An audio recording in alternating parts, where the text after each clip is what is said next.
Hi guys, మీరు ఇప్పుడు చూస్తుంది నట్స్తో ఉన్నటువంటి ప్లేట్. ఈ ప్లేట్ని జాగ్రత్తగా చూస్తున్నారు కదా.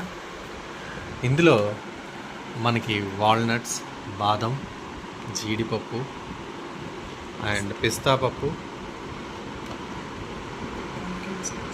ఇవన్నీ పంకిన్ సీడ్స్, ఇంకొకటి సీడ్స్ సాఫ్రన్ ఫ్లవర్ సీడ్స్, తర్వాత ఇవి కిస్మిస్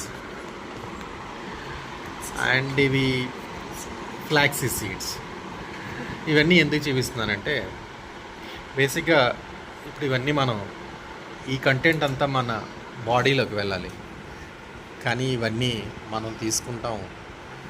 మన పిల్లలు ఎవరైతే ఉన్నారో వాళ్ళు ఇవన్నీ ఇచ్చి తినండి అంటే తినరు కదా. అందుకని వీటిని ఏం చేస్తామంటే వీటన్నిటిని పౌడర్ చేసుకొని మనం ఆ పౌడర్ని ఎక్సెప్ట్ ఈ కిస్మిస్ మిగతా అన్నీ కలిపి ఒక పౌడర్ చేసి ఆ పౌడర్ని మనం వాళ్ళు తాగే జ్యూస్లో కానీ పాలల్లో కానీ మనం వండుకునే కర్రీస్లో కానీ ఒక 2-3 స్పూన్స్ వేసుకుంటే మనకి ఎటువంటి డిసడ్వాంటేజెస్ ఉన్నా బాడీలో, అంటే ఏవైతే లోపాలు వస్తాయో ఏజ్ ఇంక్రీజ్ అయ్యే కొలది వాటిని ఎలిమినేట్ చేయడానికి ఈ పౌడర్ ఉపయోగపడుతుంది. సో ఈ పౌడర్ని మీరు ప్రోటీన్ పౌడర్ కింద అనుకోవచ్చు. తీసుకొని గ్రైండ్ చేయాలి ఫస్ట్. సో గ్రైండ్ చేసి ఆ పౌడర్ని మనం అన్నిటిలోనే వాడుకుంటే బాగుంటుంది. సో పౌడర్ని చూపిస్తాను.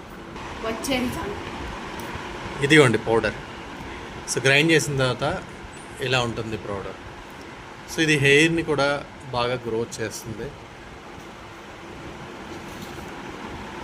ఇవన్నిటిని గ్రైండ్ చేసిన తర్వాత తయారైన పౌడర్ ఇలా ఉంటుంది. సో మనం చాలా స్పెండ్ చేసి చాలా వరకు హార్లిక్స్ ఇట్లాంటి హెల్తీ డ్రింక్స్ అని చెప్పేసి తీసుకునే వాటిల్లో చాలా షుగర్ కంటెంట్ కోటెడ్, కెమికల్తో కోట్ అయినవన్నీ ఇంక్లూడ్ చేస్తారు. కానీ అవన్నీ కాకుండా ఇలాంటివి చేసుకున్నామంటే మనం ఇంట్లో చాలా చాలా బాగుంటుంది. మనం వాటికి స్పెండ్ చేసే మనీని వీటికి స్పెండ్ చేసి ఇలా ఒక పౌడర్ చేసుకొని మనం వాడుకుంటే బాగుంటుంది. Thank you. అండ్ మీరు ఏమన్నా